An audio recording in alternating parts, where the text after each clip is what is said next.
안녕하세요. 여러분들의 아름다운 솔루션 김태영입니다. 자, 여러분 3월 학평 보느라 고생 많으셨습니다. 우선 이 고3이 되고 나서 처음 보는 모의고사였기 때문에 긴장도 많이 됐을 거고 또 내가 겨울에 열심히 공부했잖아요. 그쵸? 열심히 공부했는데 얼마나 성적이 나올까 기대도 좀 했을 것 같아요.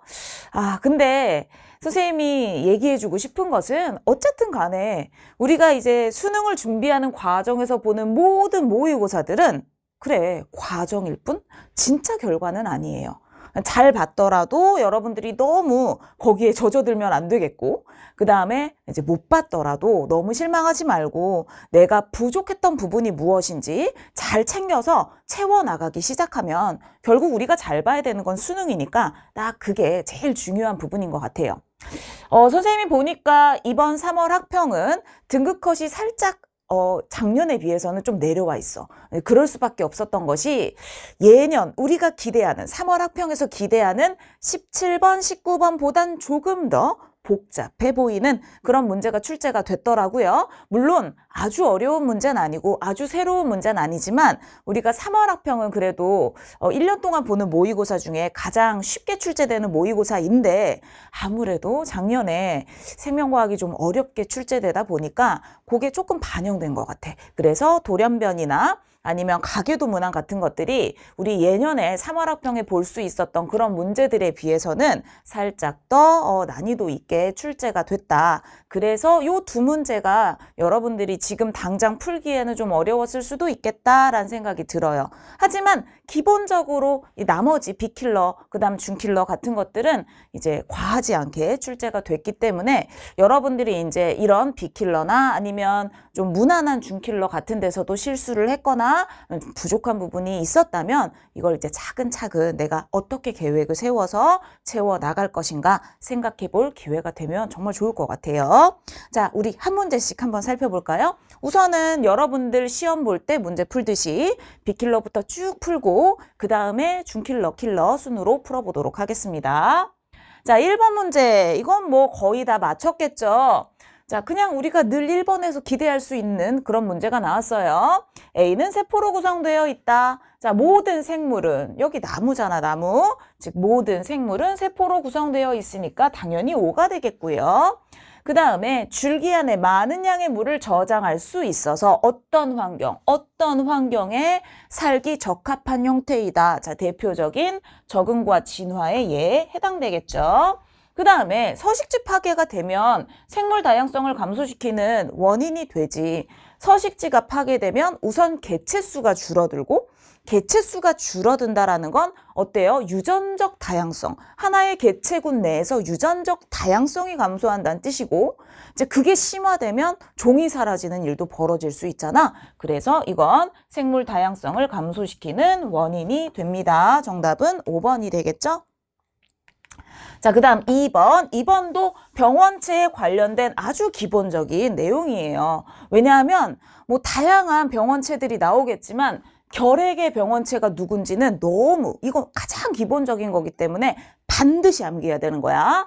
결핵의 병원체는 뭐예요? 결핵균, 다시 말해 세균에 해당되는 거고 그 다음에 독감의 병원체는 뭐였더라? 그치, 독감 바이러스에 해당되는 거잖아. 자, 따라서 A와 B는 모두 기억을 갖는다. 세균이든 바이러스든 공통적으로 가질 수 있는 거, 뭐 유전물질, 단백질 이런 것들이 해당되겠지? 그걸 딱 생각하고 기억부터 해결하려고 봤어. 유전물질은 기억에 해당한다. 맞는 얘기야. 바이러스건 세포건 유전물질은 모두 가지고 있어. 그 다음 B가 세포 구조로 돼 있대. 바이러스는 세포가 아니잖아요. 따라서 B가 바로 누가 되겠어? 결핵의 병원체가 되겠고 A는 독감의 병원체구나. 이렇게 정해줄 수가 있겠지. 그러면 A는 결핵의 병원체이다. 땡. 틀렸죠? 그 다음 B가 일으키는 질병, 즉 세균에 의한 질병은 항생제를 사용해서 치료할 수 있으니까 정답은 니은 디귿 4번으로 골라주시면 되겠죠. 그 다음 3번 역시 탐구 문제. 뭐 문제가 길다고 어렵지 않아요. 이 탐구 문제는 그렇게 해석하기가 어려운 건 아니야. 왜냐하면 막 다양한 뭐라고 할까? 다양한 이름이 어려운 동식물들이 동시에 나오고 이러면 좀 헷갈리지만 요거 이제 기본적으로 여러분들이 충분히 풀 수 있는 난이도의 문제다라는 생각이 듭니다. 그럼에도 불구하고 아무리 쉬워도 실수하면 어때? 그건 아까운 거잖아. 그치? 그러니까 포식자가 있을 때 A의 머리 뒷부분에 가시가 돋아 있는 것을 관찰하고 A는 포식자를 감지하면 가시를 형성할 것이라고 생각했다. 그 다음에 결론을 보니까 내가 생각한 게 맞았어. A는 포식자를 감지하면 가시를 형성한다. 이걸 아주 단순하게 포식자가 있으면 가시도 있어. 이렇게 표시하면 내가 쓰면서도 정리가 되고 실수할 확률이 줄어든단 말이야. 자, 그럼 봐. 1에서만 가시를 형성했다. 그러면 1에 포식자가 있는 거구나 라고 생각을 하고 한 수조에만 포식자를 넣었다.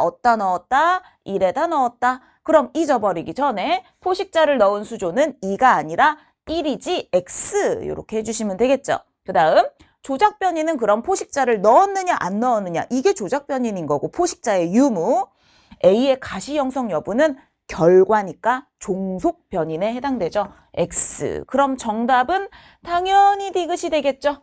라는 결론을 내리는 과정이 맞아요. 그래서 정답은 2번으로 골라주시면 되겠습니다. 어때요? 1, 2, 3번 무난했죠?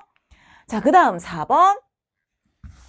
그래, 이 티록신 문제는 여러분 선생님이 뭐만 잘 지키면 된다라고 얘기했어?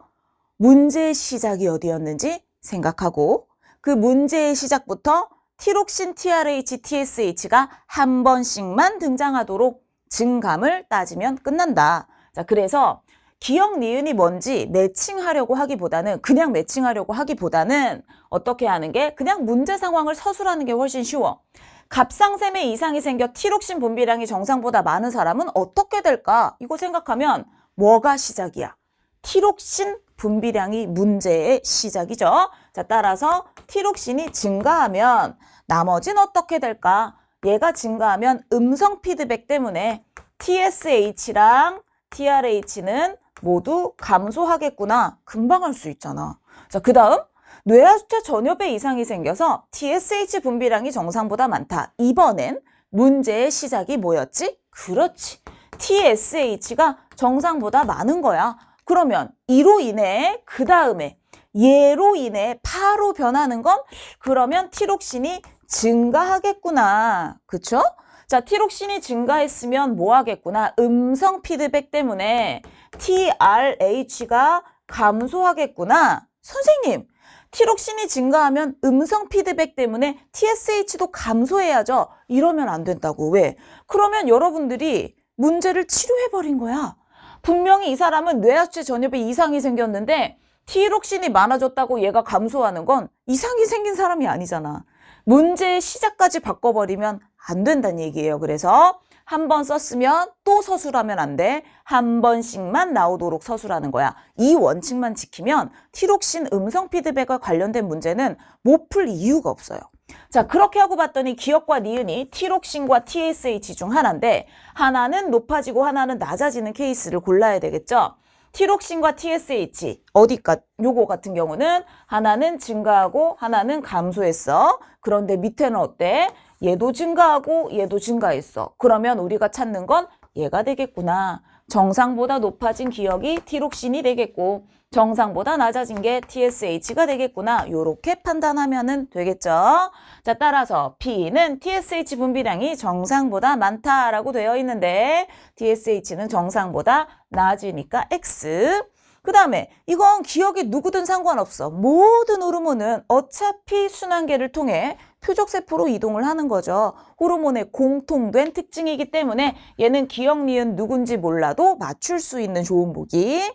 그 다음 정상인에서 혈중 니은이 뭔데? TSH 농도가 감소하면 그러면 티록신의 분비는 어떻게 돼야 돼? 따라서 감소해야지. 그러니까 정답은 2번이 되겠네요.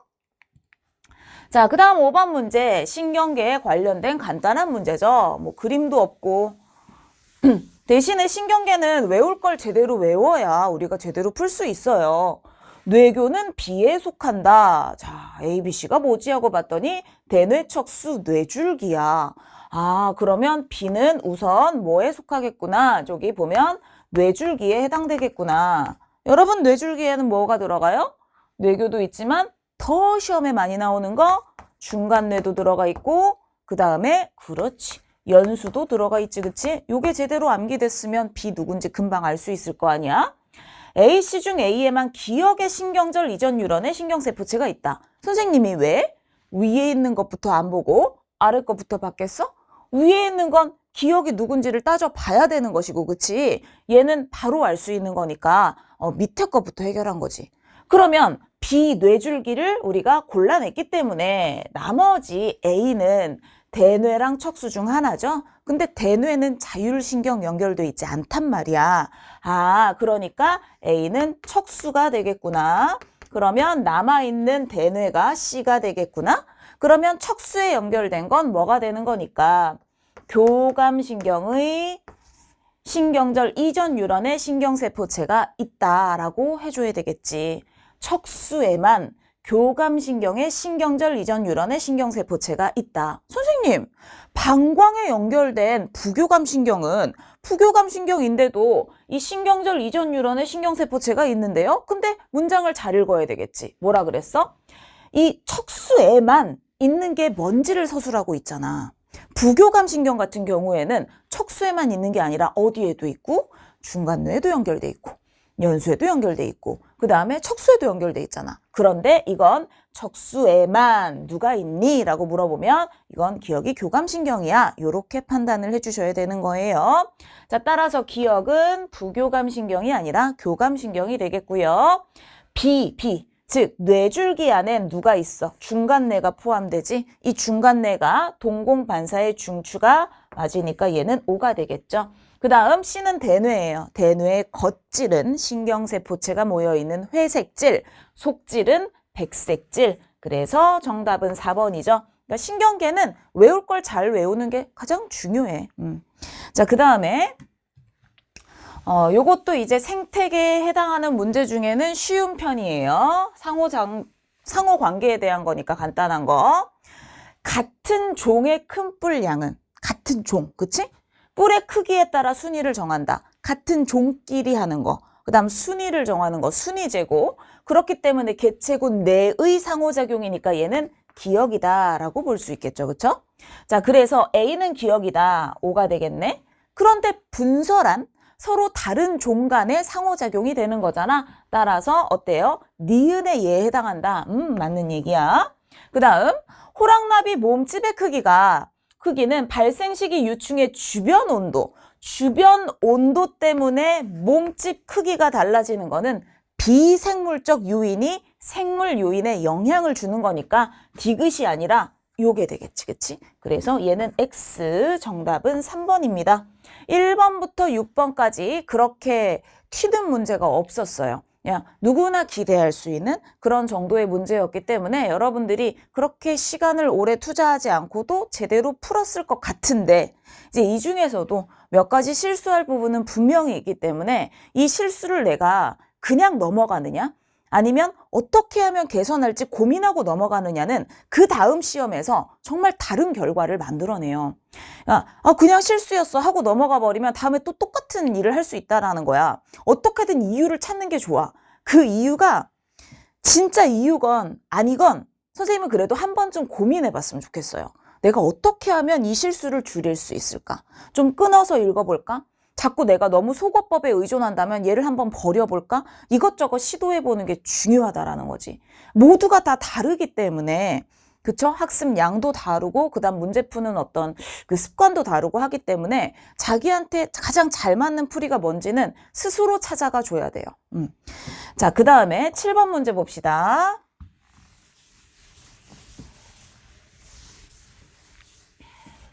A와 B는 배설계와 호흡계를 순서 없이 나타낸 것이다. 뭔지 우선 확인하시고 날숨을 통해 날숨. 이건 누구겠어? 그렇지. 호흡계가 되겠지. 그럼 얘는 배설계인데 배설계에서 오줌을 통해 요소를 몸 밖으로 내보낸다. 자, A는 호흡계이다. 맞겠고요. 정말 단골 복이죠. 그쵸? 아니, 진짜 단골로 나온 거야. 대장이 뭐가 아니라 배설계가 아니라 소화계이다. 늘 나오는 거.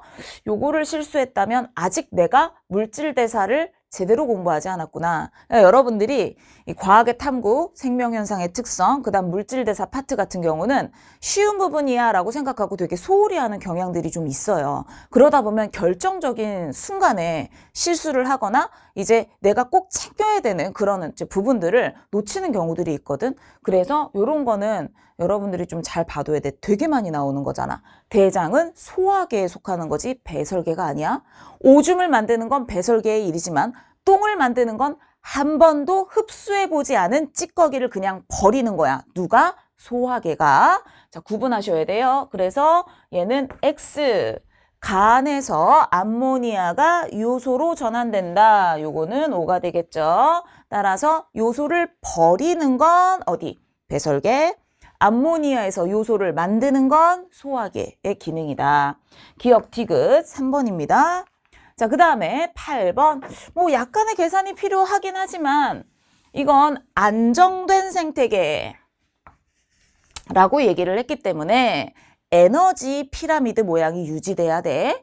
자, 하위 영양 단계로 갈수록 에너지량이 커야 되잖아. 그렇기 때문에 생산자 다음에 얘가 누가 되는 거야? 100이랑 3 중에 얘가 더 큰 숫자잖아. 그러니까 얘가 뭐가 되는 거고 1차 소비자가 되는 거고 얘는 3차 소비자야 라는 거 알 수 있겠죠. 따라서 기억은 3차 소비자니까 얘부터 우선 지울 수 있겠네. 자, 그 다음 에너지 효율은 기억이 니은의 2배야 라고 돼 있어. 그럼 니은을 한번 볼까? 니은의 에너지 효율을 구하기 위해서는 어떻게 해줘야 되는 거야? 니은의 에너지 효율을 구하기 위해서는 바로 전 단계, 바로 생산자 분의 어때? 100. 그래서 10%. 아, 니은은 10%구나. 그렇다면 기억은 20%가 되게 만들어야 되겠구나. 자, 20% 어려운 거 아니야. 5분의 1, 10분의 1이잖아. 그러면 그 전 단계가 현 단계의 5배가 되면 되는 거야. 선생님이 25%는 4분의 1이야. 그 전 단계가 4배가 되면 돼. 20%는 5분의 1이니까 그 전 단계가 5배가 되면 돼. 이렇게 하면 훨씬 더 여러분들 분수 등장시키지 않고 암산으로 문제 풀 수 있다고요. 자, 따라서 기억의 바로 전 단계가 몇 배가 되면 되는 거야? 5배가 되면 되는 거야. 3, 5, 15지 뭐. 그래서 A는 15이다. 생산자에서 1차 소비자로 먹이 사슬을 통해 유기물이 이동하는 거 맞겠죠. 그래서 정답은 4번입니다. 자, 그 다음 11번. 요거까지 선생님이 그냥 여기다가 넣어놨어. 얘를 준킬러라고 하기에는 좀 뭐랄까 안 어려우니까. 근데 헷갈릴 수 있어. 특히 이렇게 언제는 성염색체를 제외한다고 했다가 언제는 상에다 기억을 또 그리겠다고 했다가 왔다 갔다 하니까 문제 풀 때 헷갈리잖아. 그래서 선생님이 그림으로 나타내라. 내 눈에 보이게 자꾸 저 말을 내 눈에 보이도록 시각적으로 만들어라 라고 얘기하는 거야. 자, 그러면 이제 어떻게 하란 얘기인지 한번 해볼까? 이렇게 하란 얘기야. 우선은 이 문장을 처음 읽을 때 여러분들이 잘 읽어야 되는데 저 문장을 내가 어떻게 그림으로 표현할 수 있겠느냐. 자, 이 문제가 쉬운 이유는 우리가 염색체 모양 비교해서 알아낼 수도 있는데 굳이 또 간은 A의 세포고 나다는 B의 세포라고 이거 친절하게 알려줬어. 그래서 B의 세포가 2개 있으니까 비교하려고 봤더니 보세요. 하나, 둘, 얘는 짝이 맞네? 그럼 얘가 분명 EN이란 뜻이거든. EN은 원래 짝수개의 염색체가 있어야 되잖아. 근데 왜 지금 5개밖에 없지? 여기 보니까 상과 기억을 나타낸다 그랬는데 상은 짝이다 맞는 거고 얘는 기억이 하나밖에 없었구나. 여기 그려진 게 기억? 그럼 안 그려진 건 기억이 아니란 뜻이니까 뭐라고 표시하면 되겠어? 그래, 기억의 짝, 기억 다시. 자, 아직은 우리가 기억이 X인지 Y인지 모르죠? 기억이 X면 기억 다시는 Y라고 하면 되는 거고 기억이 Y면 기억 다시를 X라고 하면 되는 거야. 그래서 어쨌든 얘는 EN은 6이고 기억도 있고 기억 다시도 있으니까 X, Y, B는 수컷이다 라는 것도 알 수 있겠지. 자, 그 다음 얘를 봤어? 그럼 N은 3이어야 되잖아. N은 3. 만약에 여기 기억이 있었다면 여기 조그만에 그려져 있었겠지. 근데 없잖아. 이거는 안 그렸으니까 기억 다시가 있는 거구나. 이렇게 생각하는 거죠. 그래서 N은 3인데 아직 뭔진 모르지만 기억 다시가 있는 거야.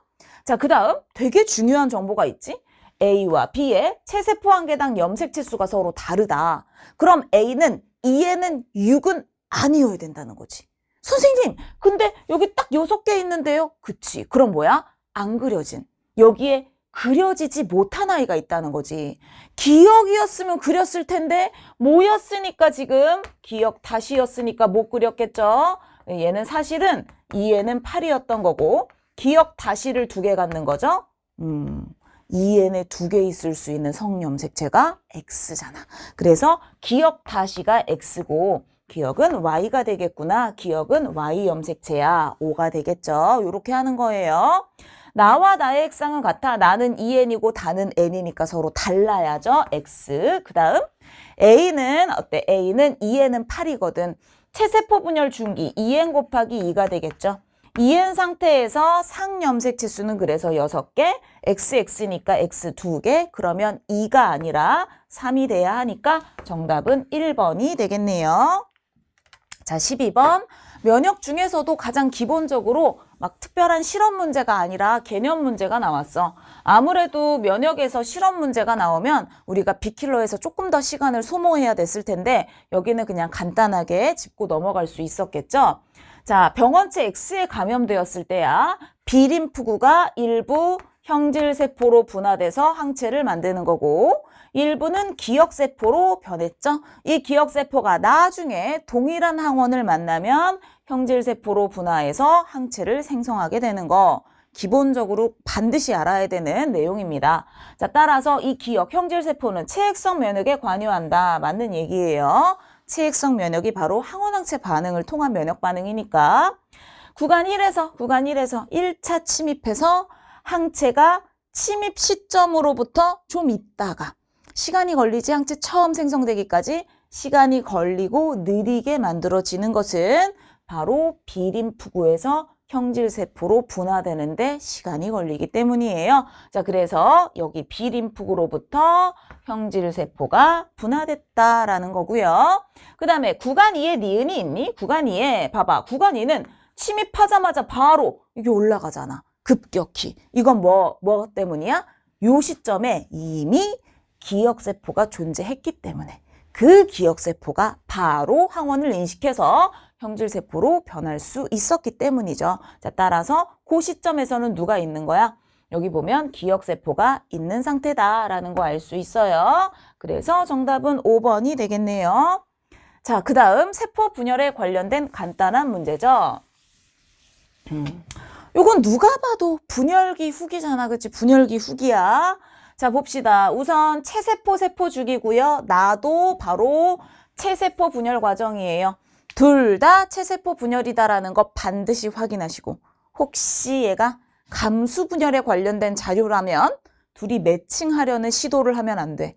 쟨 체세포 분열, 얜 감수 분열이면 매칭이 안 되는 건데 체세포 분열이니까 매칭이 가능하겠지? 자, S기 다음에 G2기, 그 다음에 뭐가 하는 거야? 그렇지, 분열해야지, M기, 그 다음 G1기 이렇게 되는 거고요. 기억은 G2기니까 X, 분열기 중에 후기 들어가 있으니까 나가 관찰되는 것이고 그 다음에 디귿시기에 핵에서 DNA 복제 일어나? 아니, 복제는 S기에 일어나는 거니까 X, 정답 2번이 되겠죠. 자, 14번, 이것도 어때요? 물질의 순환에 관련된 건데 어려운 내용을 묻지는 않고 있어. 다 외워야 되는 거잖아. 광합성을 통해 이 무기물인 이산화탄소가 탄소를 포함한 유기물, 대표적으로 포도당으로 합성된다라는 거 알 수 있겠고요. 식물이 무기물인 암모늄 이온을 통해 핵산과 단백질, 질소성 유기화합물을 합성하는 거 둘 다 대표적인 동화작용에 해당되는 거지. 자, 가에서 효소 사용돼요. 나에서도 사용돼요. 모든 물질 대사에선 효소를 이용해요. 기억은 5가 되겠고요. 가나 모두 대표적 동화작용이니까 얘가 맞겠고요. 뿌리옥 박테리아는 질소 기체가 암모늄이야, 질산이야? 암모늄 이온 맞아요. 그래서 얘는 5. 뭘 구분해야 돼? 질소 기체가 NH4 플러스가 되는 것과 NO3 마이너스가 되는 경우가 있는데 얘는 뭐에 의한 거? 뿌리옥 박테리아와 같은 질소 고정 세균에 의한 거, 즉 생물에 의한 거. 얘는 질소 고정 세균에 의한 거. 그 다음에 얘는 공중방전. 헷갈리면 이응, 이응, 이응, 오. 동그라미 천지야. 공중방전에 의해 NO3 마이너스 만들어지는 거야. 공중방전 번개야. 번개는 생물이 아니잖아. 그러니까 요 과정에선 효소가 사용되는 게 아니지. 생물에 의한 게 아니라 공중방전에 의한 것이다. 반드시 암기해 두세요. 이 기회에. 자, 그 다음에 방영구 문제가 나왔네요. 방영구 문제가 어렵게 나오려고 하면 진짜 어려울 수 있는데 지금 이 문제는 그냥 기본적으로 깔끔하게 계산할 수 있는지를 물어보는 문제입니다. 개체수를 보면 0 다 떼고 나니까 봐. 5, 7, 5, 3 다 더하면 얼마? 20이네. 100으로 만들려면 50 곱하면 되겠지? 5, 5, 25. 5, 7에 35. 25. 5, 3, 15. 그러면 얘가 상대 밀도가 될 거고 그 다음 방영구 수를 볼까? 그러면 얘는 딱 5로 나누고 싶게 생겼잖아. 5, 7, 5, 7, 5, 5, 5, 6 했더니 어떻게 됐어? 싹 다 더해봅시다. 14에다 11 더하니까 25네? 그럼 25를 뭘로 만들어야? 합을 100으로 만들어야 우리 상대 빈도 나오겠지. 그래서 40 곱해야겠다. 28, 28, 20, 24. 그러면 상대 빈도 완성. 자, 그 다음 상대 피도는 어떻게 구할까? 얘는 나와 있고요. 얘를 이용하면 여기 중요치. 둘이 더해 45니까 얘는 20이 되겠구나. 그럼 합쳐서 얼마가 되는 거니까 100이 되니까 물음표를 물어본다면 하면 되겠죠. 자, 그런데 안 물어본다면 안 해도 되니까 선생님이라면 지금 이 시점에서 뭘 보겠어? 얘를 보겠어. 어차피 기억은 구하라 그렇게 뻔하니까 기억까진 구한 거야, 내가. 기억은 20. 그 다음 A의 상대 밀도값 이미 구해놨잖아. 25. 그 다음에 D의 상대 빈도값, D의 상대 빈도 24. 그러면 얘가 더 크죠? X. 자, 우점종은 비니라고 물어봤어. 그러면 여러분들 중요치 다 구하려고 하지 말고 우선 B가 맞을까 하고 봤더니 봐봐. 상대 밀도 얘가 제일 커. 그 다음에 이것도 어때? 둘이 공동 1등이야. 그럼 얘만 많으면 되겠지. 그래서 대충 딱 봤더니 이거 얼마고? 52네. 그러면 얘는 어때? 28 만들면 되잖아. 얘도 1등이네. 이거 1등, 이거 1등, 이거 1등. 그럼 전체도 1등이겠구나. 이렇게 생각하면 되겠죠? 그래서 기억 디귿 3번이다. 계산이 그렇게 복잡하지 않고요. 특별한 논리가 사용되는 게 아니기 때문에 여러분 이 정도 방영구 문제는 쉽게 풀 수 있도록 공부해 두셔야 돼요. 자, 그 다음 20번 문제. 이것도 그러니까 확실히 되게 어려운 그래프를 주거나 좀 오래 걸리는 빅킬러를 확 줄여줬어. 준킬러 킬러에 집중할 수 있도록 만들어준 거지. 근데 이제 이런 빅킬러에서 자꾸 실수를 하면 2점, 3점이 떨어지기 때문에 그럼 여러분들이 등급컷에서 큰 손해를 볼 수밖에 없다라는 거야. 자꾸 이제 이렇게 생각해요. 빅킬러는 언제든 외우면 되잖아. 근데 그 언제든이 늦어지면 늦어질수록 뭐가 문제냐? 속도가 느려져요. 뭔가를 생각할 때 자꾸 오래 생각하게 돼. 그럼 그게 조금씩 다 어때? 시간 지연으로 이어지거든? 되게 작은 시간들이지만 모이면 커진단 말이야. 그래서 웬만하면 어차피 외울 거라면 선생님은 여러분들이 좀 빨리 외웠으면 좋겠어요. 물론 1학기에 많이 바쁘겠죠. 내신을 버리지 못한 사람들은 내신하느라 많이 바쁠 건데 그럼에도 불구하고 이제 머리를 좀 식혀야 될 때 이럴 때는 어려운 문제 막 푸는 것보단 차라리 빅킬러 빨리 외우는 게 낫거든. 그래서 외울 건 빨리 외워야 여러분들이 후반부에 어떤 모의고사를 보든 기본적으로 안정된 점수를 맞을 수 있고 마음의 안정을 찾을 수 있어요. 자, 이 삼투압 문제에서 이건 지금 혈중 ADH 농도에 따른 나머지를 보여주는 거기 때문에 ADH 농도가 높아지면 수분 제흡수량이 증가하고 그러면 오줌 삼투압 증가하고 대신 오줌량은 어떻게 돼야 돼? 감소해야지. 이렇게 된단 말이야. 따라서 오줌 삼투압 이렇게 됐으면 ADH 농도도 이렇게 돼야 되죠. 그쵸? 자, 그래서 얘는 X죠. 뇌하수체 후엽에서 ADH 분비되는 거 맞겠고요. 수분 제흡수량도 딱 어떻게? 요렇게 그대로 가야 되잖아. 증가 다 같은 방향으로 변한단 말이야. 따라서 A일 때가 B일 때보다 적다라고 해줘야죠. 그럼 정답은 1번이 되겠네요. 그래서 좀 무난한 우리가 늘 기대할 수 있는 수준의 빅킬러들로 채워져 있습니다. 자, 그럼 우리 이제 준킬러 킬러로 한번 넘어가 볼까요? 자, 우리 DNA 상대량 문제. 요게 이제 요즘 추세로는 좀 어렵게 출제되는 편인데 이 문제는 그래도 그렇게까지 어려운 문제는 아니야. 단, 이런 유형의 문제를 풀 때 선생님이 뭐라 그랬죠? 제일 중요한 게 뭐야? 문제에서 유전자의 위치를 어디까지 알려줬는지 잘 봐야 돼. 선생님이 유전자의 위치라고 얘기하는 건 상에 있는지 성에 있는지 연관돼 있는 게 있는지 모두 독립인지. 근데 다 알려줬어. 서로 다른 세 개. 연관 아니구나. 상염색체. 아, XY 고려할 필요 없겠어. 그치? 편해졌어. 그 다음 제시된 세포가 한 사람의 세포인지 여러 사람의 세포인지 한 사람의 세포라면 모세포가 하나로 정해졌는지 아니면 다양한 모세포에서 나올 수 있는 세포가 섞여 있는지. 자, 한 사람인지 여러 사람인지, 그 다음 한 사람의 세포라면 모세포가 지정돼 있는지 그렇지 않은지 요걸 판단해야 돼. 근데 지금 봐. 이건 P의 세포, 한 사람의 세포구나. 게다가 뭐라 그랬냐. 1,3은 G원기 세포 가로부터 특정 모세포에서 그림이 없을 뿐 그림 나오는 문제랑 똑같은 거야. 가로부터 생식세포가 형성되는 과정에서 나타나는 세상의 중기세포다. 완전 중요한 내용이야. 중기세포야? 곱하기 2세포겠구나.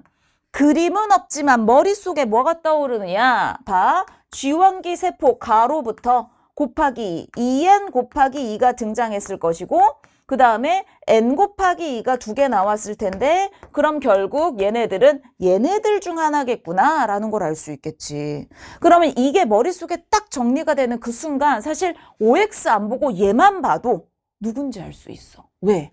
DNA 상대량 합이 얘 더하기 얘가 얘잖아. 봐봐. 2, 6, 8. 2n 곱하기 2가 숫자가 제일 커야 되는 거야. 따라서 물론 OX에서 뭘 볼 수 있느냐. 이게 없다면 우리가 판단할 수 있는 것은 A는 다 있으니까 근거가 될 수 없고요. 여기 있는 라지 B가 여기는 없네. OX로 우리가 알 수 있는 건 얘네들이 가진 라지 B를 다 가지지 못했기 때문에 얘는 N이야. 이건 알 수 있지만 나머지로는 핵상을 판단할 수 없단 말이야. 결국 이 문제는 핵상이 이걸로 판단되는 거야. 2 더하기 6해서 8 됐구나. 그러니까 어때? 얘가 2n 곱하기 2고 얘는 n 곱하기 2야. 이 모든 종류의 세포들 중에 DNA 상대량이 가장 큰 게 누구겠어? 2n 곱하기 2지. 다 가졌는데 어때? 곱하기 2 된 상태니까. 요것도 여러분 많이 사용되는 되게 쉬운 논리라서요. 잘 생각해 두면 좋아요. 그러면 n 곱하기 2인데 6 나왔다고? 딱 뭐야? 두 개 다 있다는 뜻이지. 따라서 large A, small b, small d 곱하기 2가 되겠네. 그런데 여긴 A가 있고 large B가 있다. large A, large B가 있어? large A 2개 있고 곱하기 2세포니까 small b 없고 small d도 없어야 되겠구나. 그럼 대신 large D 곱하기 2가 되겠네. 자, 그랬더니 기억은 둘 다 없는 거여야 돼. 스몰 a, 라지 d, 스몰 d 중에 둘 다 없는 거는 그렇죠. 스몰 a가 되겠죠. 니은은 여긴 있고 여기 없는 거여야 돼. 그게 뭐야? 라지 d는 여기 있고 여기 없잖아. 라지 d 끝났네. 그래서 기억은 스몰 d 아니고 라지 d죠. 그 다음에 1에서 라지 b의 DNA 상대량은 라지 b 곱하기 2가 맞겠고요. 그 다음에 P의 가해 유전자형은 봐봐. 이쪽에도 라지 A가 있는데 이쪽에도 라지 A가 있어. 그 다음에 이쪽에 라지 B가 있는데 이쪽엔 스몰 B가 있잖아. 라지 B, 스몰 B. 그 다음에 라지 D, 스몰 D. 따라서 양쪽에 모두 동일한 걸 갖고 있는 동형, E형. 딱 맞죠? 그러면 정답은 4번이다. 여러분들 앞으로 요 파트를 좀 이것보단 어려운 문제를 풀 수 있도록 공부를 확실히 해두시는 게 좋아요. 그러니까 아무리 이쪽 파트에서 문제가 어렵게 나와도 여러분들이 가계도나 돌연변이 보다는 얘를 먼저 풀려는 성향을 강하게 갖고 있기 때문에 그래서 어차피 먼저 풀 거라면 풀었을 때 제대로 풀 수 있도록 이 파트는 좀 어렵게 공부하는 게 1년 동안 여러분들이 공부할 때 좀 지켜줘야 되는 그런 부분이에요. 자, 그 다음에 봅시다.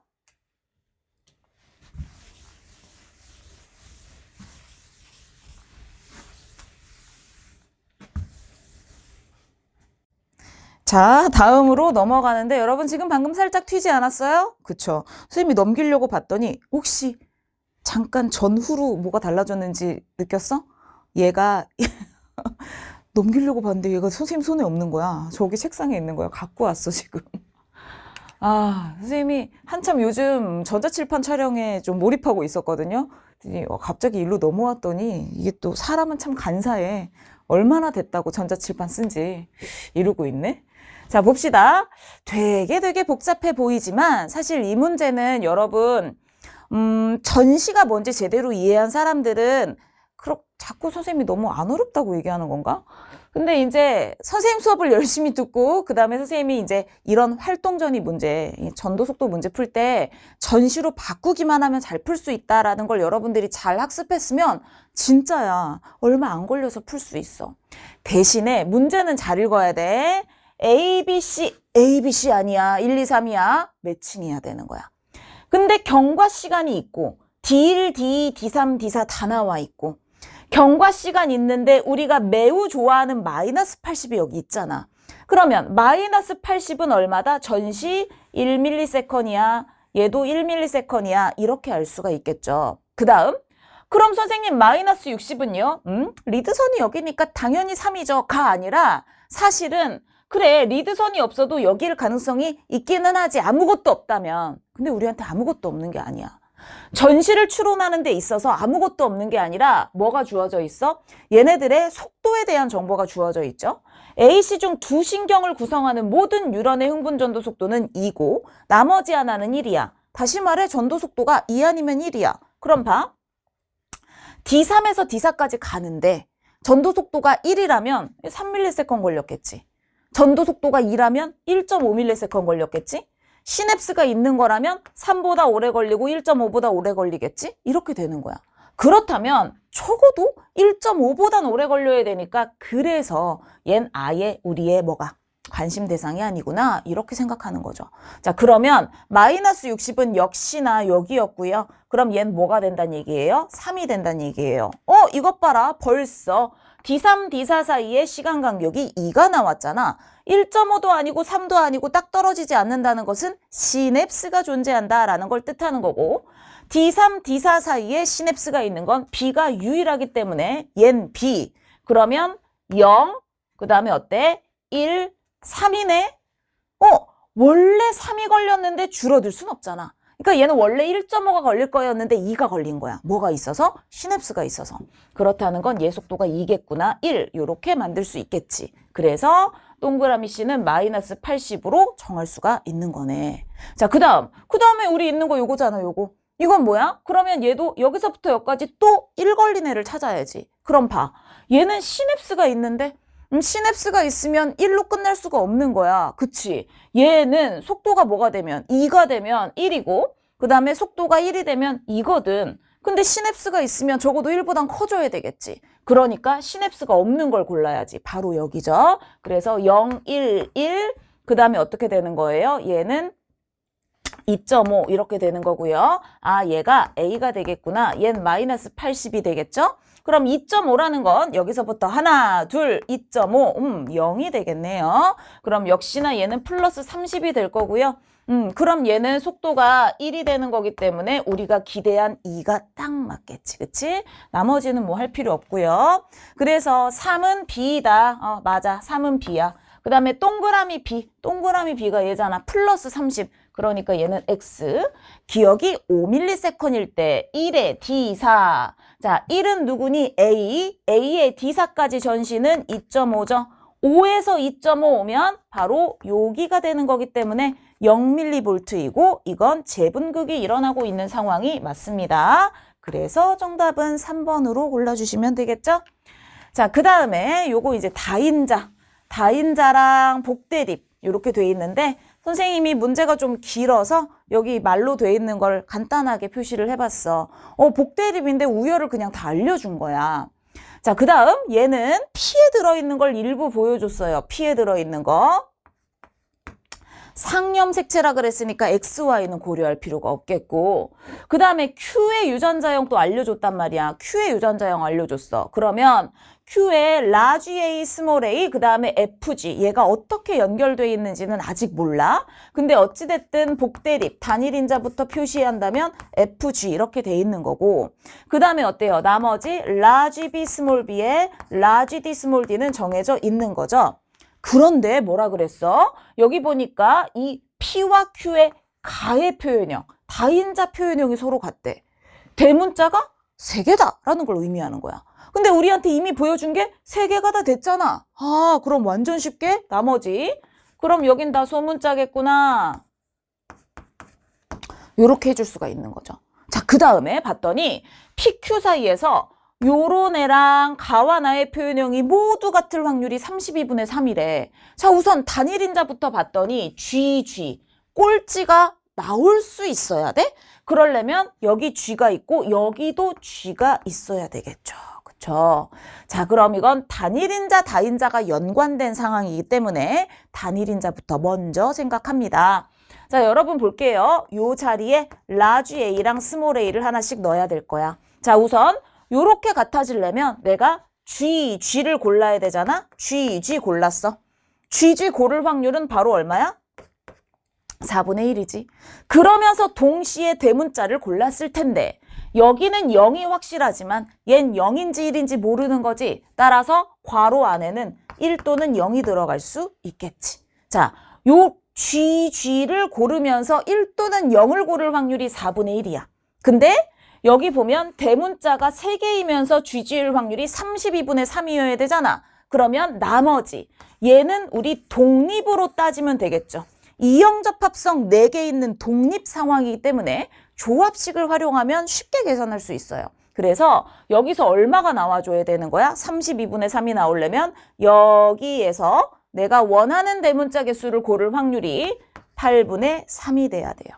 여러분, 이형접합이 4개니까 분모는 2의 4승, 4C 내가 원하는 대문자 개수 요렇게 해주면, 왜? 여긴 대문자 동형이 없거든. 그치? 자, 요렇게 해주면 8분의 3이 나와야 돼. 8분의 3은 16분의 6이죠?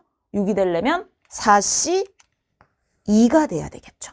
아, 내가 대문자 2개 고를 확률을 구해야 8분의 3이 되겠구나. 근데 대문자 3개일 확률이 8분의 3이 돼야 된다는 건 여기서 2개 고르고 여기 하나가 있어야 되는 거구나.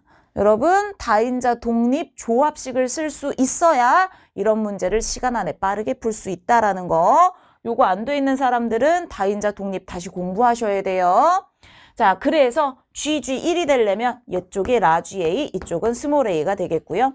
우리가 구해야 되는 건 모두 Q와 같을 확률.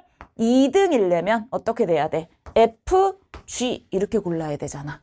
FG 고르면 small a 0 고르는 거고, 그렇다면 이럴 확률 4분의 1에다가 나머지 이형접합 4개에서 대문자 4개 고를 확률 2의 4승분의 4C 3 빼기 여기 대문자 동형 하나도 없지. 그래서 0, 그냥 4C 3이야. 4C 3은 4C 1과 똑같잖아. 16분의 4, 4분의 1. 4분의 1 곱하기 4분의 1이니까 16분의 1이로구나. 이렇게 해주면 되겠죠. 다인자 독립이 자주 나오진 않는데 이렇게 단일인자랑 엮여서 나올 수 있기 때문에 다인자 독립은 생원 전체를 통틀어서 공식화할 수 있는 유일한 부분이라서 여러분들이 그 공식을 좀 숙달하도록 만들어두면 독립이 나왔을 때 빠르게 풀 수 있어요. 근데 그게 아니면은 좀 어려울 수 있으니까 웬만하면 조합식을 알아두면 좋겠고, 아, 자꾸 선생님의 높아심 때문에 넘어가질 못하는데 혹시 아직 선생님의 다인자 독립을 듣지 않은 사람들을 위해 내가 잠깐 설명을 해주면 2의 n승, 이형접합 개수예요. nc, x. 이건 같아져야 되는, 내가 지금 대문자 몇 개일 확률을 구하는 거냐? 목표하는 대문자 개수. 몇 개일 확률, 3개일 확률, 저기 3개일 확률, 그럼 3개, 4개일 확률, 그럼 4개, 이런 식으로 빼기 이미 대문자를 주고만 대문자 동형의 개수, 요렇게 해주면 계산을 바로 할 수 있어요. 알겠죠? 뭔 얘기인지 모르겠다. 그러면 그 선생님 다인자 독립 부분만 좀 다시 들어봐. 알겠지? 자, 그 다음 근수축 문제 역시 아주 무난한 문제가 나왔습니다. 자, 왜 무난하냐? 마치 분자가 다른 것인 것처럼 보이지만 알고 보면 디귿은 H대거든. 그러니까 분자가 똑같은 거야. 그럼 우리한테 뭘 보여준 거야? A, B, H대의 비율을 보여준 거지. 분자가 10으로 똑같잖아. 뭐 계산 다시 할 것도 없어. 그러면 어떻게 되는 거야? A가 3A일 때 B는 9A고 H대는 10A 이렇게 되는 거구나. 그치? 자, 그 다음 밑에도 똑같아. 이 분자 2로 딱 맞게 맞춰줬거든. 그럼 어떻게 해야 돼? 얘가 2B일 때 얘는 3B에 3B가 되겠구나. 그 다음 뭐 생각해야 돼? 증가 감소부터 생각하기 전에 어차피 기억 더하기 니은은 일정하다라는 게 떠올라야 하겠죠. 그쵸? 그렇다는 건 A, B가 뭔진 모르겠지만 어쨌든 기억 니은이기 때문에 얘네들을 더한 값은 일정하다고. 그건 무슨 뜻이야? 12A랑 6B가 똑같아져야 된다라는 걸 의미하는 거잖아. 12A랑 6B가 똑같다? B는 2A구나. 아, 얘 6A, 얘도 6A, 얘는 4A라고 써주면 어떻게 해요? 증감을 우리가 알 수가 있겠죠? 자, 요렇게 감소했을 때 얘는 감소하고 얘는 증가했으니까 자, 방향이 같은 B가 기억이고 얘는 니은이야. 요렇게 해주면 되겠네요. 그 다음 A대의 길이는 뭐가 되는 거기 때문에 디귿에다가 이니은을 더하면 되는 거기 때문에 디귿에다가 이니은을 더하면 16A가 되는 거지. 16A가 1.6이야. A는 0.1이란 뜻이잖아. 그러면 0.3, 0.9, 1.0 바로 우리 숫자로 바꿀 수 있겠지. 자, 그래서 B는 기억이니? B는 기억이야. 맞아. T 이를 때 디귿의 길이 T 이를 때 디귿의 길이 얘 길이 얼마야? 1.0이고 T일 때 A의 길이 0.6이니까 1.0은 0.6보다 0.4 길다. 역시 맞게 되겠죠. T2일 때 4분의 1. L이 뭐야, L? 요때 X의 길이잖아. 그럼 X의 길이 어떻게 구해? A대의 길이가 1.6인 거 이미 나와 있고 거기다가 딱 뭐만 더하면 돼? 이 기억만 더하면 되잖아. 얘가 지금 0.6이니까 1.1을 더하면 L은 2.8이구나. 그렇다면 얼마? 저 끝에서부터 0.7인 게 어디니? 라고 물어보는 거지.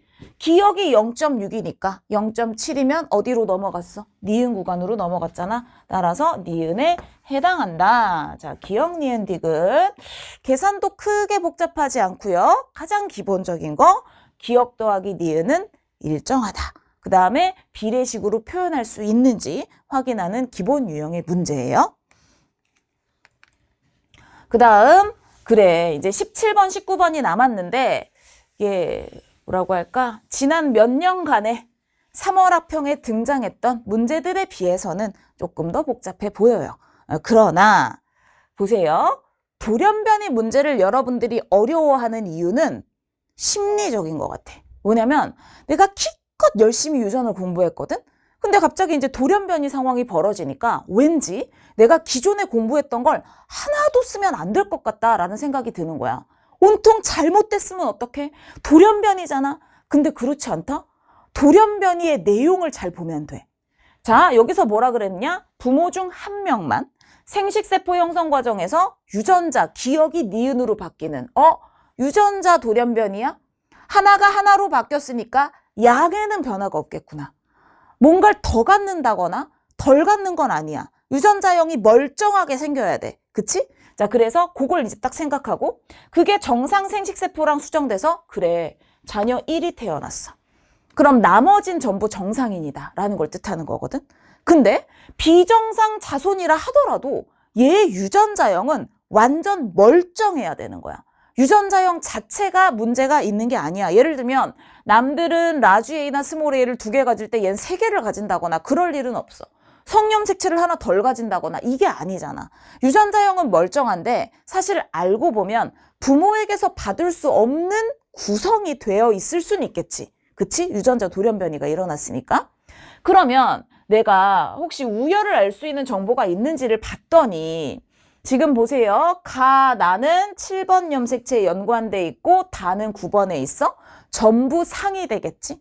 그러니까 XY는 고려할 필요가 없네. 그러면 상일 때 부모 표현형이 같은데 다른 애가 나와야 내가 우열을 바로 알 수 있는 거잖아. 근데 그럴 수가 없네. 그럼 결국 우리 DNA 상대량이 좀 기대야 되겠죠. 근데 보세요. 1과 2 중에 우리한테 더 좋은 정보는 뭐야? 1이야. 선생님 돌연변이잖아요. 아니 돌연변이지만 얘는 스몰 a, 라지 a, 라지 b, 스몰 b, 라지 d, 스몰 d 각각 어때? 두 개씩 갖고 있는, 즉 양으로는 별 문제가 없는 거기 때문에 얘도 다른 아이들처럼 유전자형을 우리가 뭐 하는데 추론하는 데 있어서는 크게 달라지지 않는다라는 거야. 그 부분이 중요한 거지. 모든 돌연변이 자손을 처음부터 쓰면 안 된다라는 그런 건 아니야. 돌연변이 조건에 따라 달라지니까 내가 다루는 돌연변이가 뭔지를 봐야 돼. 얜 정상인이긴 하지만 2는 너무 케이스가 많아. 1 더하기 1 더하기 0도 되고 2 더하기 0 더하기 0도 되고 0 더하기 2 더하기 0도 되잖아. 근데 얜 0 더하기 0 더하기 1이 분명하거든. 자, 따라서 게다가 전부 5잖아. 그럼 어때? 얘가 우성인지 열성인지 이렇게 바로 들어갈 수 있지. 열성 뭐야 이거? 두 개가 열성 나머지 하나가 우성이라 그랬어? 그러면 자, 얘가 열성일 수 있을까? 가가 열성이면 얘는 어때야 돼? 스몰 a여야 돼. 스몰 a여야지, 그치? 게다가 유전자 돌연변이는 원래 라지 b, 스몰 b 비종류에서 일어난 거야. 물론 이 유전자 돌연변이가 일어났다 치더라도 얘의 유전자형 자체의 그 전체 양에는 큰 문제가 없으니까 생각할 때 별 문제는 없겠지만 심지어 이 가는 돌연변이랑 아무 상관이 없다고. 그럼 잘 봐.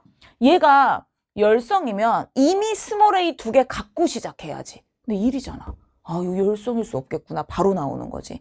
그래서 이 문제가 쉽다는 거야. 한 개가 우성인데 우성이 바로 나오거든. 그래서 우성이구나. 그럼 나머진 열성이겠어. 이렇게 해주시면요. 얘는 우, 열, 우, 열, 우, 열 이렇게 되기 때문에 우리 봅시다. 정상자손은 어때요? 정상적으로 태어날 수 있는 아이인데 자녀 2에 열성이 나왔다라는 것은 정상자손에서 스몰 a, 스몰 b, 스몰 a, 스몰 b를 아빠로부터 받을 수 있어야 된다. 엄마 아빠로부터. 그 다음 스몰 d, 스몰 d. 다시 말해 엄마 아빠가 스몰 a, 스몰 b, 스몰 d, 스몰 a, 스몰 b, 스몰 d를 가지고 있어야 된다. 근데 아빠는 우성이니까 나머지 자리에 라지 a, 라지 b를, 그 다음 열성이니까 스몰 d 채우시고, 그 다음에 엄마는 열열이니까 나머지도 열열, 그러나 다는 우성이니까 라지 d를 갖고 있어야 되겠구나. 자, 그런데 자녀 1은 우성이거든. 우성인데 스몰 a가 하나 있어야 되잖아. 봐, 열성이면 라지 b, 라지 d는 0이란 말이야. 그럼 스몰 a가 하나 있어야 되니까 라지 a, 스몰 a 이렇게 될 것이고요. 열성, 스몰 b에 스몰 d가 되겠구나. 그런데 자, 돌연변이는 B종류에서 일어나야 됐기 때문에 나머진 정상이야.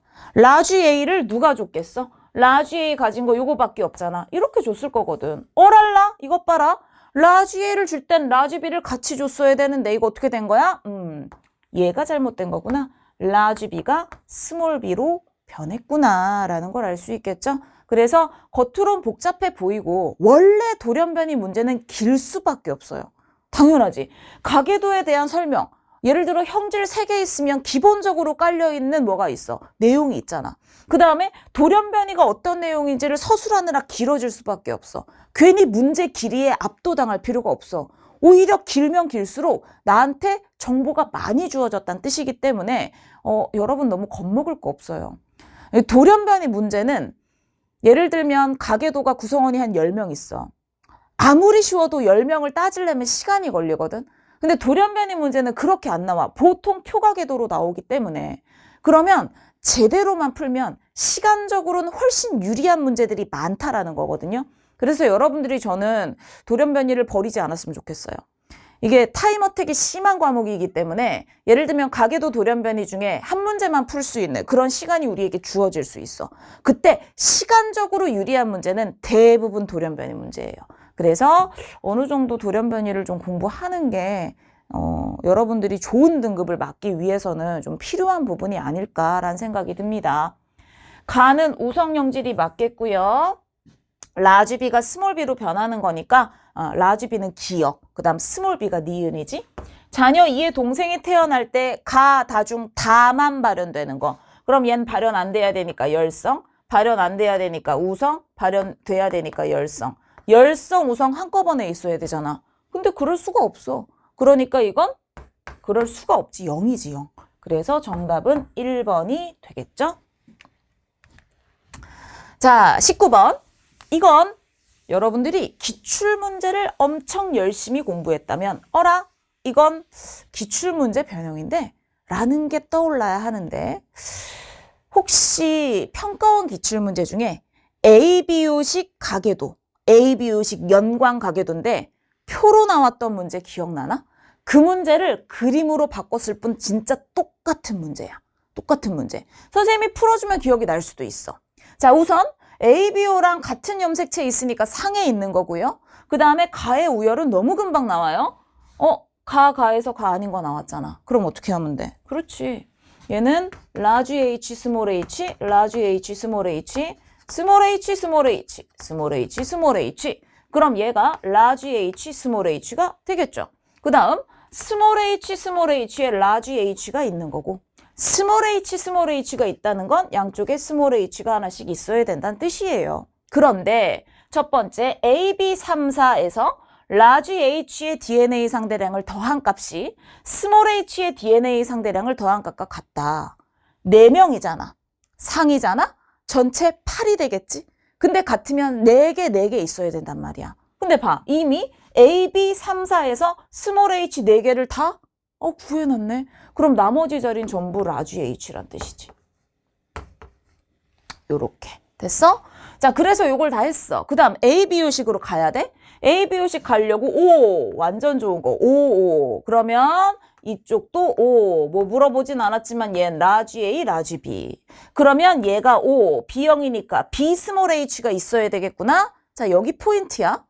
그럼 이 B 스몰 h는 누가 줬지? 얘가 줬겠구나. 여러분, 연관 가계도는 뭐가 중요하냐? 제일 중요한 거. 각각의 형질을 따로 보는 게 아니라 염색체 단위로 보는 거야. 어떤 염색체를 누가 공유하고 있는지 찾는 게 연관 가계도 문제에선 제일 중요해. 그럼 선생님 얘는 누가 줬는지 모르잖아요. 얘인지 바로 포기. 그러지 말고 넘어가 봐. 넘어가. 그래, 얘가 줬는지 모르겠지만 그걸 결국 얘한텐 줬겠지. 한번 넘어가 봐야 돼. 그렇잖아. B 스몰 h를 엄마나 아빠가 갖고 있었을 텐데 그걸 어쨌든 3번한테는 줘야지. 그러니까 얘도 요렇게 되겠구나. 이래야 지금까지 우리 그림에서 얻을 수 있는 정보를 다 써놓은 거야. 자, 이 상태에서 AB36의 ABO식 혈액형은 각각 서로 다르다. AB36 뭐야? 왜 이렇게 떨어져 있지? 그러고 봤더니 A랑 4가 서로 같대. 혈액형이 같아. 그 다음에 얘랑 같대. A, B, 3, 6이 서로 다 다르다라는 것은 결국 요렇게 4명의 ABO식 혈액형이 모두 다르다라는 거랑 똑같은 말이잖아. 표시해 놓고 보니까. 그러면 얘네들은 B를 가지네. 하나는 B형, 하나는 AB형이겠지? 그럼 얘는 무슨 형이겠어? 그렇죠. A형이겠죠. 아하, 얘가 A형이구나. A형. 그 다음에 얘도 A형이구나. 그런데 봐, A, B 사이에서 3가지 혈액형이 나왔네. A형도 있고 B형도 있고 AB형도 있죠.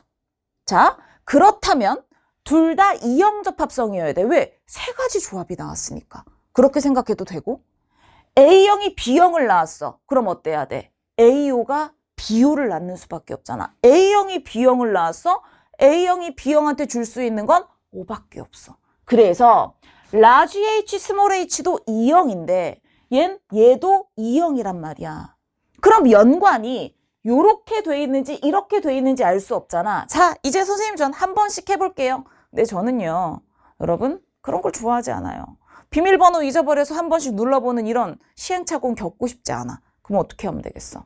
그럴 때 선생님은 도형을 씁니다. 얜 별표, 얜 세모. 별표가 A면 세모는 O가 되면 되는 거야. 그래서 이제 이게 어떻게 전해졌는지를 써보는 거야. 그래? 그럼 얜 세모겠네? 그럼 얜 별표겠어. 왜? 어차피 얘는 B를 가질 수 없기 때문에 이제 B 스몰 h는 누가 가질 수밖에 없어? 얘가 가질 수밖에 없잖아. 얘가 B 스몰 h를 이렇게 줬기 때문에 얘는 스몰 h를 주려면 세모를, 그 다음 라지 h를 주려면 별표를 준 거야. 그리고 어떻게 돼 있겠어? 얘가 얘한테 별표를 줬겠지. 근데 잘 봐. 얘네 둘의 어때? 표현형이 똑같아야 돼. 무슨 뜻이야? 여기 A가 오면 얘도 AB가 되고 여기 O가 오면 얘도 어때? B형이 돼야 되는 거잖아. 자, 따라서 여기 별표가 와야 되겠구나 라는 걸 알 수 있겠죠. 그쵸? 자, 그렇다면 선생님 비비면요? 그럴 순 없어. 왜? 하나, 둘, 셋. 한 부모로부터 표현형이 서로 다른 세 형, 뭐라고 할까? 자손이 나왔다라는 건 어느 한쪽도 동형일 수 없는 거야. 그러니까 얘는 AB 아니면 BO가 확실해. 그래서 이 별표, 즉 별표나 세모, A나 O가 들어가는 건 확실한 거야. 근데 얘네들의 표현형이 같으니까 얘가 별표면 얘도 별표여야 된다고. 그럼 어때? 여기 별표네. 별표인데 A형이라고. 그럼 어떻게 돼야 돼? 그치, A여야지. 별표가 A구만. 얘는 A 동형이야. 얘가 A, 얘는 O. 그래서 얘는 A, 얘는 O, 얘는 A. B랑 5번이 A, B형이고 3번이 B형이네요. 자, 넣어보지 않아도 도형으로 표현했더니 나중에 나머지 조건들을 우리가 이용해서 전부 어때? 알아낼 수가 있겠죠. 그쵸?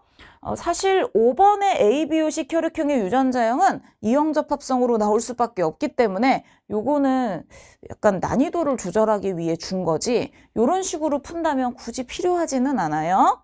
자, A와 B에게서 모두 가가 발현되었다. A와 B에게서 모두 가가 발현됐어. 우성, 이형접합성이니까. 그 다음에 3의 ABO식 혈액형은 B형이다. 맞는 얘기가 되겠고요. 이 가계도 구성원 중 가랑 ABO식 혈액형의 유전자형이 모두 동형인 사람. 그렇다면 동형인 사람, 여기 얘는 스몰 h 동형이지만 얘는 안 돼. 근데 얘는 동형이 되겠지. 아마 요것 때문에 낸 보기일 거야. 그 다음에 얘네들은 BOAB라 동형 안 되고 얘가 동형이 되겠죠. 따라서 두 명이 맞겠네요. 그럼 정답은 5번이 되겠죠. 어때? 풀어보니까 혹시 기출문제가 기억날까? 선생님이 그 표가계도 문제도 딱 이렇게 풀어줬었는데. 그래서 이거는 기출문제 학습이 얼마나 잘 되어 있느냐. 그냥 겉으로 보기에 비슷한 문제는 아니야. 완전 달라 보일걸? 근데 사실 그 안에 들어간 논리가 똑같기 때문에 기출문제를 제대로 풀어야 그게 변형된 문제도 우리 잘 풀 수 있는 거예요. 지금 생명과학원은 되게 오랜 기간 동안 이 준킬러 문제를 개발해 왔기 때문에 출제자들이 이 상황에서 완전히 처음 보는데 이런 문제는 나오기가 어렵다 그랬어. 특히나 가계도 돌연변이는 더해. 비슷비슷한 문제가 나오는 거거든. 그렇기 때문에 이제 기존에 있었던 기출 문제를 얼마나 제대로 분석하고 얼마나 제대로 분석한 풀이를 연습했느냐. 그게 되게 중요하다라고 생각을 해요. 자, 첫 모의고사였어요. 여러분들 되게 만족한 사람도 있을 수 있고, 나 겨울방학 때 되게 잘했구나. 이렇게 만족한 사람도 있을 수 있겠지만 아마 대부분은 본인이 기대했던 거에 비해서 약간 모자란, 조금 실망스러운데 이런 결과를 받았을 가능성이 높아요. 여러분들이 겨울에 열심히 공부한 건 알지만 원래 성적이란 이렇게 올라가지가 않아. 한 문제 풀었으면 0.1점이라도 올라가면 내가 힘이 나겠지. 근데 그렇지가 않아. 보통은 좀 기다려야 돼. 예를 들어 내가 한 가계도 문제를 공부는 했어. 한 70%, 80%까지는 이해가 돼. 근데 100이 되고 100을 넘어야 내가 문제를 풀 수 있게 되고 게다가 시간 안에 풀 수 있게 되는 거거든. 그 다음 또 17, 19번을 손도 못 댔어. 그건 17, 19번 탓이 아니야. 앞에 어디선가 뭔가 시간을 끄는 뭔가가 있었다는 건데 그게 되게 두드러진 한 문제일 수도 있지만 어쩌면 내가 빅킬러를 좀 등한시해서 계속 뭔가 생각하는데 조금씩 시간이 더 오래 걸렸다면 티 안 나게 되게 오래 걸렸을 수도 있거든요. 그렇다면 난 대체 뭐 때문에 시간이 오래 걸렸을까 남들보다? 난 왜 실수했을까? 이런 것들을 좀 뭐라고 할까? 자기 자신한테는 약간 혹독할 정도로 분석을 해줘야 돼요. 그리고 그걸 보완하기 위해서 뭔가를 해야 돼요. 그래야 여러분들이 다음번 학력평가를 보고 그다음에 다음번 모의평가를 봤을 때 아마 기대하는 점수에 근접한 점수를 받을 수 있을 것 같아요. 여러분 할 수 있죠? 벌써 지치면 안 되니까 우리 남은 기간도 한번 열심히 달려보도록 하겠습니다. 알겠죠? 자, 수고 많으셨고요, 여러분. 다음 모의고사엔 좀 더 즐거운 마음으로 볼 수 있길 바랍니다.